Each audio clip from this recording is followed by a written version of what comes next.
Estamos de volta com Porto e Negócios, eu sou o Maxwell Rodrigues.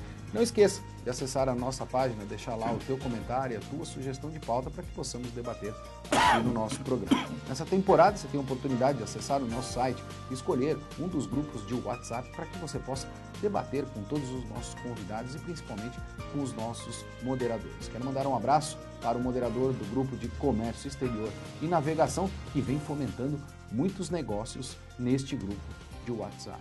No último bloco, debatemos inúmeros temas e quero retomar a questão da estratégia com meus dois convidados. Rodolfo, a gente viu a publicação do Plano Mestre pelo governo federal e eu percebo, honestamente, aí um crescimento vertiginoso. O governo federal aponta aí um crescimento de 2,1% ao ano. Fazendo uma comparação, a gente vai sair de aproximadamente 4,7 milhões de TEUs por ano para aproximadamente 10 milhões de TEUs por ano. Se nós estamos diminuindo o número de terminais de containers no Porto de Santos, como é que a gente aumenta a movimentação para os próximos anos? O orçamento de investimento das estatais, tá, nos últimos 25 anos, tá, a parte portuária, ou seja, das empresas portuárias, teve uma representatividade de 0,37%, menos de 0,5%.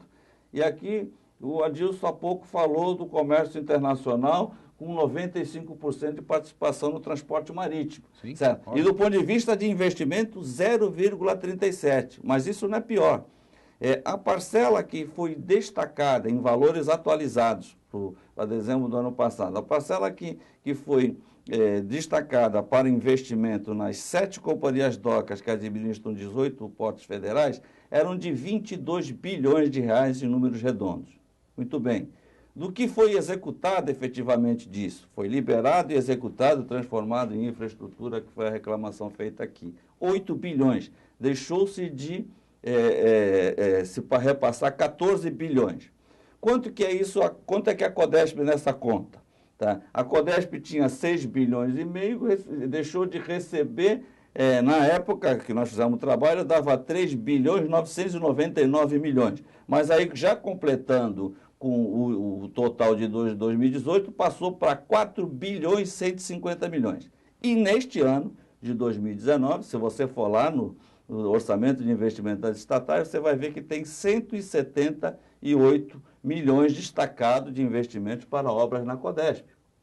Exercício de 2019, certo? A Codesp utilizou desse total 0,6%, 1.111.000 reais. Certo? Então, não adianta colocar no papel, não adianta colocar no orçamento. Você que tem recebido aqui os deputados federais que querem contribuir com o Porto, tem que ficar lá do lado, tá, do Ministério do Planejamento, que executa o orçamento, fazendo esse tipo de cobrança. Por que não liberou o dinheiro da minha cidade? Porque se deixar no presidente da Codesp, ele vai chegar no ministro da Infraestrutura, o ministro da Infraestrutura vai chegar no Paulo Guedes, que vai dizer que não tem dinheiro, e a coisa volta. Se nós não tivermos esta representatividade que você sistematicamente cobra, o dinheiro não sai. Agora, você imagina, em 25 anos, de 95 para cá, nós deixamos de receber, que estava consignado no orçamento, já a Codesp, eu estou falando, 4 bilhões 150 milhões. Dava para fazer túnel, dava para fazer ponte, dava para terminar as perimetrais, dava para ter colaborado com a prefeitura na entrada da cidade e ainda sobrava muito trocado. A parcela que era de responsabilidade dela. Adilson, eu sei que você estudou o Plano Mestre, nós conversamos, eu te pedi isso encarecidamente, até para que você pudesse levar um grande resumo em relação ao Plano Mestre que foi elaborado pelo governo federal. Diante do que o Rodolfo colocou e pelo estudo que você fez no Plano Mestre, adianta só ter a rúbrica orçamentária, uma vez que nós não temos a habilidade de transformar essas rúbricas orçamentárias em projetos? Vamos lá, primeiro a gente está falando em investimentos do governo federal, tá? Esse orçamento que foi feito com investimentos previstos pelo governo federal. Bom, eu não posso... Eu fiz esse comentário com o antigo presidente da Codesp, seguindo o que o Rodolfo Amaral falou, que eu achava um absurdo que a gente não tivesse feito os investimentos necessários nos portos brasileiros, quando a gente tinha dinheiro e de sobra para investir em portos, aeroportos em outros países, inclusive para competir com os portos brasileiros. Imagine, chegaram a pensar em fazer um porto de água profunda com investimento brasileiro no Uruguai, que ia competir com os portos do sul do país. Então, Eu fico Mas na naquela dúvida sobre oportunidade, qual a era gente a bem visão sabe que estratégica. o governo federal, naquela oportunidade, investiu em outros portos Porto que de não foram os Mariel, portos etc. do Brasil. E a gente sabe que tudo que estava envolvido no meio desse processo e tal, que a gente tem que ter muito cuidado. Por isso que a gente fala, a iniciativa privada, ela não investe dinheiro se ela não tiver previsão de retorno. Já o governo federal, como está usando o dinheiro da viúva, vamos dizer assim, é o dinheiro que a gente paga, então eles não têm muita responsabilidade com o que se faz com aquele dinheiro, a não ser a responsabilidade fiscal que muitos questionam e até gostariam que essa lei deixasse de existir, eles não têm uma visão talvez adequada para se fazer o tipo de investimento necessário. Então, realmente, a gente precisaria ter um pouquinho mais de foco e entender exatamente o que o governo federal espera do sistema portuário brasileiro. Eu sei que essa frase já é meio batida, mas digo sempre, não existe melhor programa social do que a geração de empregos. E o que a gente precisa é gerar empregos, tá? Porque se você gerar empregos, todo o resto diminui. A saúde vai melhorar, a educação vai melhorar, uma série de outras coisas vão melhorar, tá? Porque com a economia girando, as coisas funcionam melhor. Senão a gente vai ficar simplesmente pegando de um para dar para outro e não necessariamente tudo para quem precisa. Às vezes para no meio do caminho. Agora, falando especificamente sobre o Plano Mestre do Porto de Santos. Em verdade, ele começou a ser elaborado em 2015. Antes disso, em 2009, teve o PDEPS, que é o Plano de Desenvolvimento e Expansão do Porto de Santos. Quem fez foi um consórcio Luiz Berger com a Internaves.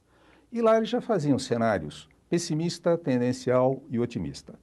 A primeira versão, a versão preliminar do Plano Mestre do Porto de Santos, em 2017, não considerava esses 3 cenários. Tá? Foi uma coisa que foi alertada a eles que fosse pensado dessa maneira, porque não adianta você pensar com um monte de coisa, tem que ver alternativas. E se eu fizer isso, e se eu agregar essa infraestrutura, e se eu perder aquilo, o que acontece? Então, na verdade, você precisaria ter uma margem para você trabalhar em cima disso, e não simplesmente uma direção única. E o Plano Mestre, ele pecou justamente por ter demorado 4 anos para ser publicado. Ele passou por uma transição de governo, impeachment, passou por um outro governo, transitório, como a gente acabou de falar, e entrou num governo novo com diretrizes totalmente diferentes. Então, ele já saiu prejudicado. Ninguém está dizendo que o trabalho que foi feito pela Universidade Federal de Santa Catarina seja um trabalho que tenha sido perdido. Não. Existe gente muito competente, eu conheço inclusive alguns pesquisadores que trabalham lá, mas da mesma forma como eu falei, que é um absurdo... Geograficamente não está muito distante? É isso que eu vou falar. Da mesma forma como é um absurdo num país com as dimensões que o Brasil tem, você ter o sistema, o gerenciamento do sistema portuário brasileiro, como de qualquer outro sistema centralizado em Brasília, quando você tem vários estados extremamente competentes tecnicamente e economicamente para fazer essa gestão, prestando satisfações lá, mas fazendo a gestão aqui, você ter isso centralizado em Brasília. A mesma coisa com relação aos estudos e planejamento do sistema portuário. Para você ter uma ideia, o trabalho da Universidade Federal de Santa Catarina foi muito bem feito. Eles têm lá o Laboratório de Logística e Transporte, o LabTrans, muito bem feito. Só que ele veio muito pouco a Santos. Ele não tinha um ponto focal. E concomitantemente ao trabalho que estava sendo feito, estavam sendo desenvolvidos estudos pela USP com relação à navegabilidade do canal, inclusive de navios de grande porte, e inclusive sobre profundidade economicamente viável do Porto de Santos. A análise que foi feita pelo Plano Mestre considera a profundidade atual do canal, não considerou os estudos feitos pela USP. E não consta das referências do Plano Mestre nenhum dos estudos que a USP estava tocando. Enquanto eles estavam considerando uma profundidade de 15 metros, 15,4 metros, com um calado operacional de 14, 14,30, você estava, calado autorizado, você estava lá com um estudo feito e apresentado numa reunião do Comitê de Logística da CODESP, em que eles falaram lá que até 16,5 metros era economicamente viável. Daria para você conseguir fazer uma dragagem de manutenção com custo aceitável. Isso representa milhares, para não dizer milhões, de toneladas a mais que poderiam ser operadas nos terminais do Porto de Santos, ampliando significativamente a sua capacidade, talvez até além dos 280 milhões do cenário tendencial que eles pensaram para 2060. Tanto quanto um dos pontos apontados no próprio Plano Mestre como dificuldade para o planejamento são as questões de infraestrutura, a falta de investimento nisso. Agora, nós estamos falando sobre instalações portuárias dentro da poligonal, que, aliás, ainda não está definida. Esse é um ponto. Foi debatida a poligonal? A poligonal ainda não foi definida. Ela está colocada aqui como sendo uma das funções do Plano Mestre definir as instalações físicas, mas a poligonal ainda não foi definida. E tem um detalhe também importante no meio dessa história, e aí a gente tem que louvar o trabalho que foi feito, que pelo menos eles apontaram que existe a possibilidade de implantação de zona de processamento e exportação, mas entenda-se como cluster logístico, como porto indústria, como condomínio logístico industrial. Existem várias possibilidades, mas o importante é trazer, nós temos um parque tecnológico na região, nós temos universidades na região, escolas técnicas na região. Nosso programa debate muito isso. Ele ignorou o estudo feito pelo FDTE, Fundação para o Desenvolvimento Tecnológico da Engenharia, que previa áreas de apoio logístico em vários pontos da Baixada Santista. Um estudo feito por uma empresa financiada pelo governo espanhol, a ALG, que fez o mesmo tipo de análise. Então, essas questões com relação à expansão para lá da poligonal não foram analisadas de forma mais profunda. Foi dito que o estado de São Paulo é mais industrializado, mas onde é que está a indústria em relação ao porto? Sim. Foi dito que 38% da operação hoje é de containers, que é alto valor agregado, mas não está dito que a maioria dos produtos exportados pelos containers também são também são produtos que não são de alta industrialização. Então, onde é que está a industrialização do estado de São Paulo nesse contexto? Por sorte, a gente viu, numa recente entrevista que foi feita, que finalmente a Fiesp parece que está interessada no Porto de Santos nesse ponto de vista. Então, a gente espera que a gente tenha uma mudança de foco e que o plano mestre tenha de bem levantado, de bons estudos que foram feitos, tenha uma visão já colocada para essa nova perspectiva. Tá?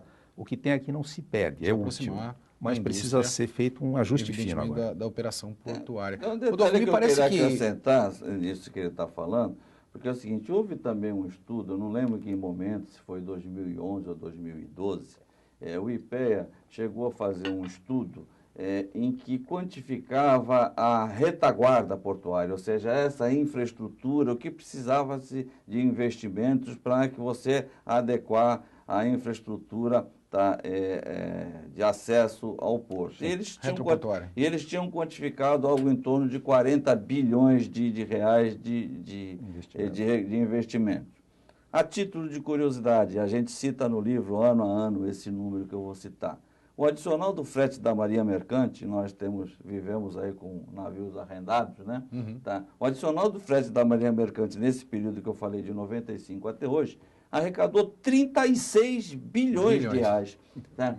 Então, e os portos receberam, nesse período, 8. Tem alguma coisa errada. Fala-se muito em privatização. A gente sabe que os players não mudam rotineiramente. Temos o risco de monopólio em determinadas operações, Rodolfo? Eu acho que nós estamos caminhando para isso. Primeiro, nós tivemos o momento dos sócios fundos de pensão. Então, os fortes eram aqueles que tinham por trás fundos de pensão. Agora, parece que houve uma vontade adicional dos armadores, certo? E aí a competição fica praticamente anulada para os demais. Adilson, corremos esse risco? Risco do monopólio de operações? Não estou falando só em operações portuárias, mas, por exemplo, ferroviária, por exemplo? Não, a gente já tem, de certa forma, até 2, 3 grupos operando ferrovias no Brasil. Tudo bem, existe o problema do oligopólio, existe sim, mas o que a gente precisa pensar também é o grau de eficiência e quanto isso é vantajoso para a operação econômica. Tem que ser uma coisa mais estudada. Quando a gente fala na Lei 12.815, eu sempre vou citá-la, ela resolveu um problema que era permitir que os terminais de uso privado operassem cargas de terceiros. Até antes disso, a gente tinha pouquíssimos terminais e a maioria deles operava no esquema de porto-indústria e com operação de cargas próprias, como os Minas, VLI, etc. e tal. Hoje, pela 12.815, você pode montar um terminal de uso privado e ele pode operar a carga que ele quiser, entre aspas, e não existe uma relação de proximidade com relação a portos públicos. E hoje você tem o quê? Como citado por Rodolfo Amaral, você já tem uma competição dentro do próprio porto organizado, sim, na medida em que você tem terminais de uso privado, terminais de uso privado, e tem os terminais públicos operando o mesmo tipo de carga, tá? Então agora o pessoal está tentando ver como é que a coisa se viabiliza. Felizmente, a gente chegou ao final do nosso programa. Rodolfo, obrigado pela tua presença, um prazer enorme te ter aqui. Eu que agradeço mais uma vez a você, ao Adilson, é sempre bom a gente poder tentar esclarecer a opinião pública. Adilson, professor, obrigado pela presença. É sempre um prazer estar aqui com você, prazer também estar aqui com o Rodolfo Amaral e parabenizar novamente pelo seu novo modelo de programa, agora sua nova formatação. O Porto de Negócios vai ficando por aqui e lembre-se, definir um objetivo é o início de toda a realização. Um forte abraço e até semana que vem.